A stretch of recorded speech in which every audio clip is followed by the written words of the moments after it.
ಆತ್ಮೀಯ H16 news ಅರ್ಥಾತ್ ಹೇ ಸೀತಾರಾಮಗೆ ಸ್ವಾಗತ. ನಾನು ನಿಮ್ಮವ MI ಅಥವಾ ಮಲ್ಲಪ್ಪ ಜೋತಾವಾರ್. ಆದ್ಮೇಲೆ ಈಗ ತಾವು ದಿನ ಸುದ್ದಿಗಳನ್ನ ಅದರ ಜೊತೆಗೆ ವಿಶೇಷತೆಗಳನ್ನ ನೋಡ್ತಾ ಹೋಗಿ ವಿಶೇಷ ಈ ಮೊದಲನೇ ಸುದ್ದಿಯನ್ನು ನೋಡಿ.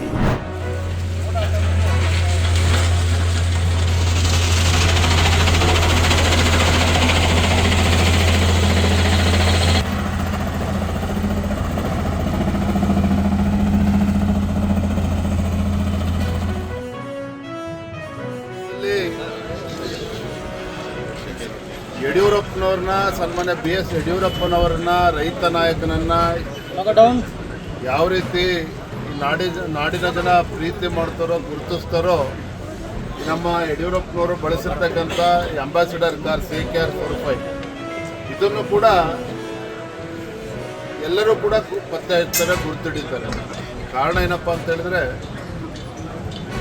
ಭಾರತೀಯ ಜನತಾ ಪಾರ್ಟಿ ಕೇವಲ ನಗರಕ್ಕೆ ಸೀಮಿತ ಆಗಿರ್ತಕ್ಕಂಥ ಭಾರತೀಯ ಜನತಾ ಪಾರ್ಟಿಯನ್ನು BJPಯನ್ನು ಹಳ್ಳಿಗೆ ತೆಗೆದುಕೊಂಡು ಹೋಗಿ ಪಕ್ಷದ ಸಂಘಟನೆಯನ್ನು ಬಲಪಡಿಸ್ತಕ್ಕಂಥ ನಿಟ್ಟಿನಲ್ಲಿ ರೈತ ನಾಯಕರು ಹೋರಾಟಗಾರರಾಗಿರುವಂಥ BS ಯಡಿಯೂರಪ್ಪನವರ ಪಾತ್ರ ಎಷ್ಟಿದೆಯೋ ಈ ಅಂಬಾಸಿಡರ್ ಕಾರ್ CKR45 ಪಾತ್ರವೂ ಕೂಡ ಅಷ್ಟೇ ಇರುವಂಥದ್ದು. ಯಡಿಯೂರಪ್ಪನವರು, ಅನಂತಕುಮಾರ್ ಅವರು, ಶಂಕರ್ ಮೂರ್ತಿಗಳು, ಅನೇಕ ಹಿರಿಯರು ಇದೇ ಅಂಬಾಸಿಡರ್ ಕಾರ್ನಲ್ಲಿ ರಾಜ್ಯಾದ್ಯಂತ ಪ್ರವಾಸ ಮಾಡಿ ಅಂಥ ಕೆಟ್ಟ ಪರಿಸ್ಥಿತಿಯಲ್ಲೂ ಕೂಡ ಅಂಥ ದುಸ್ಥಿತಿಯಲ್ಲೂ ಕೂಡ ಇದು ಯಡಿಯೂರಪ್ಪನವರಿಗೆ ಒಂದು ಶಕ್ತಿಯನ್ನು ತುಂಬಿರ್ತಕ್ಕಂಥದ್ದು ನಮ್ಮ CKR45.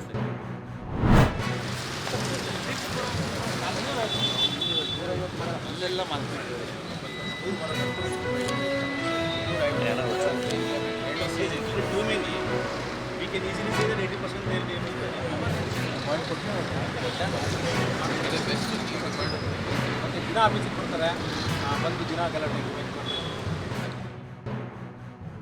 ಸೊ ಅದಕ್ಕಾಗಿ ನೀವು ಅದನ್ನ ಮಾಡಿ. ಜೊತೆಗೆ ದೊಡ್ಡ ಮರನೂ ಕೂಡ ಇವತ್ತು ಕೆಲವು ಒಳ್ಳೆ ಏಜೆನ್ಸಿಗಳಿದ್ದಾವೆ, NGOಗಳಿದ್ದಾವೆ, ಅವರು ಈ ಮರ ಇದು ಸ್ಥಳಾಂತರ ಮಾಡೋದ್ರಲ್ಲೇ ಅವರ ತಜ್ಞತೆ ಇದೆ.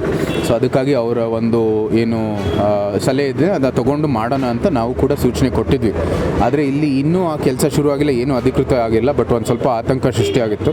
ಸೊ ಕೂಡಲೇ ನಾವು ಅದನ್ನ ಪರಿಶೀಲನೆ ಮಾಡಿದ್ದೀವಿ. ಈಗಲೂ ಹೇಳಿದ್ದಾರೆ 155 ಮರ ಒಂದು ಕಡೆ, ಇನ್ನೊಂದು ಕಡೆ 108 ಮರ ಇದ್ದಾವೆ. ಸಣ್ಣ ಗಿಡನೂ ಕೂಡ ಸೇರಿಸಿದ್ದಾರೆ. ಸೊ ಅದರಲ್ಲಿ ಆದಷ್ಟು ಅಂದರೆ 90-95% ಅಷ್ಟು ಉಳಿಸುವಂಥದ್ದು ಕೆಲಸ ಆಗುತ್ತೆ.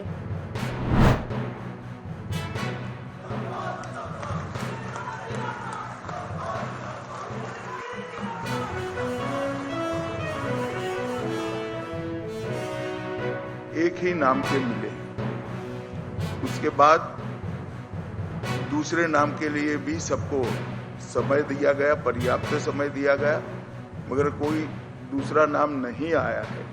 इसलिए केंद्रीय पर्यवेक्षक के रूप में मैं श्री शुभेंदु अधिकारी जी को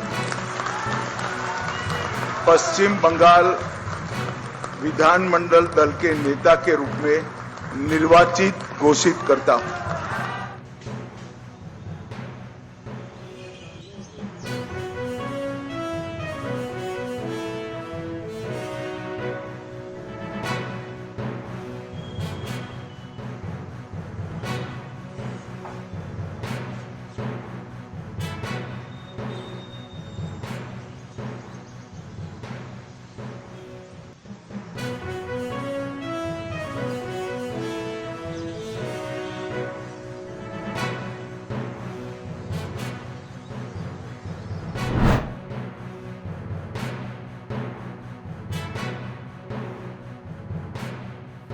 enough to join what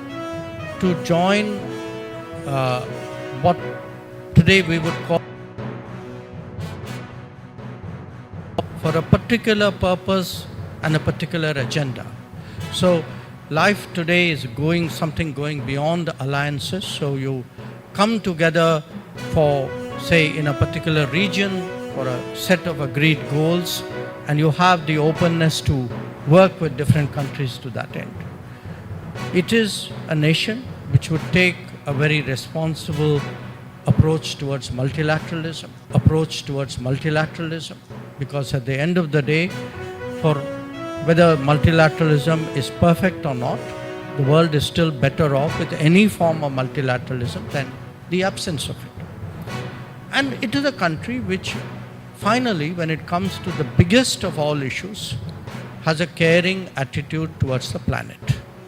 That its approach towards the planet, the sustainability of the planet, and the health, the well-being of the planet and all the people is very, very strong. So, ತಾವೆಲ್ಲ ಇಲ್ಲಿವರೆಗೆ ಸುದ್ದಿಗಳನ್ನು ನೋಡಿದಿರಿ, ಜೊತೆಗೆ ವಿಶೇಷ ಘಟನೆಗಳನ್ನು ಸಹ ನೋಡಿದಿರಿ. ಅದು ನಿಮ್ಗೇನು ಅನ್ನಿಸ್ತು? ನಿಮಗೆ ಲೈಕ್ ಮಾಡಿರಿ, ಶೇರ್ ಮಾಡಿರಿ, ಕಾಮೆಂಟ್ ಮಾಡಿರಿ, ಜೊತೆಗೆ ಸಬ್ಸ್ಕ್ರೈಬ್ ಮಾಡಿಸ್ಬೇಡ್ರಿ. H16 ನ್ಯೂಸ್ ಅರ್ಥಾತ್ ಸತ್ಯದ ಕೈಗನ್ನಡಿ ವಂದನೆಗಳು.